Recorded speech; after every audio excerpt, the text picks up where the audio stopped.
palestiniens, arrêtez de tuer les enfants palestiniens. Free Palestine! Free Palestine! Free Palestine! Des militants de la cause palestinienne ont battu le macadam à Dakar ce dimanche pour dénoncer ce qui se passe à Gaza avec les bombardements de l'armée israélienne. C'est une manifestation de protestation contre le massacre des populations palestiniennes de Gaza. C'est très important. Rassembler tous les Sénégalais qui partagent les mêmes convictions, la même peine, pour demander l'arrêt immédiat des hostilités à Gaza, pour empêcher que d'autres enfants, d'autres femmes, d'autres vieillards ne puissent mourir devant l'impuissance de la communauté internationale, des grandes puissances et de tous les décideurs de ce monde. Oui, la position historique du Sénégal a été toujours de soutenir très clairement la Palestine, depuis le départ. Le Sénégal est le premier pays à reconnaître l'indépendance de l'État de Palestine. Le Sénégal est le premier pays à offrir un passeport diplomatique à Yasser Arafat, à lui permettre de voyager partout dans le monde. Donc, le Sénégal est effectivement de tradition, sa tradition c'est de soutenir les Palestiniens. J'ai dit c'est à partir de 2016 que cette position historique du Sénégal a commencé à flancher. À partir de 2016, quand nous avons parrainé une résolution du Conseil de sécurité des Nations Unies, Sénégal, Venezuela, Malaisie et Nouvelle-Zélande, pour dénoncer l'occupation, pour dénoncer la colonisation israélienne en Palestine.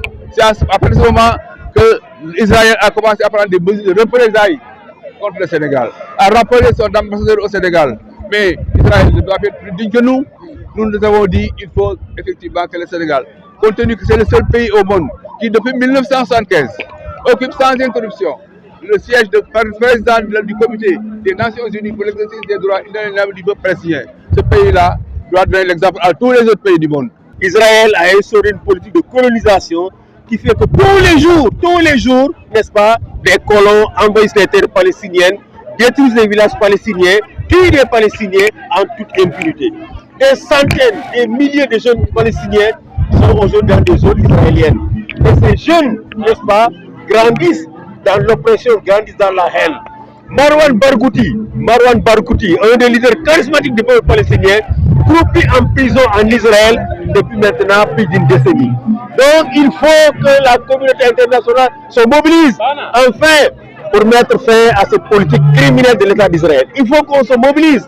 Et je crois que le moment est arrivé pour que cette mobilisation puisse enfin aboutir, avec évidemment la demande de mandat d'arrêt du procureur de la Cour pénale internationale, qui nous en sont sûrs au vu des rapports des ONG, des rapports des Nations Unies, des images de télévision, ne pourront que suivre le procureur et décerner ce mandat d'arrêt qui va permettre de mettre hors d'état de nuire Benjamin Netanyahou.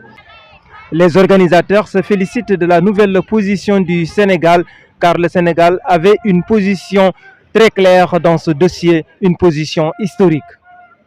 D'Israël au Sénégal, c'est une demande sociale, c'est une demande populaire. Nous devons porter ce combat-là dans tous les pays africains.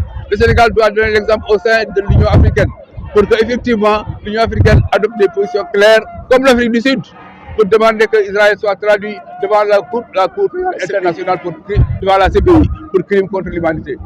Nous encourageons l'État du Sénégal, surtout le nouveau président Bassirou Diomaye Faye, qui nous a dit son engagement, n'est-ce pas, à soutenir la cause palestinienne, à prendre des initiatives, non pas seulement à diriger un comité des Nations Unies, à tenir des discours une fois dans l'année, mais à s'engager à mobiliser l'Afrique, toute l'Afrique, n'est-ce pas, pour d'abord freiner la propagation d'Israël, qui a eu le culot de demander un statut d'observateur à l'Union africaine, qui a été freiné finalement par des pays comme l'Algérie et l'Afrique du Sud.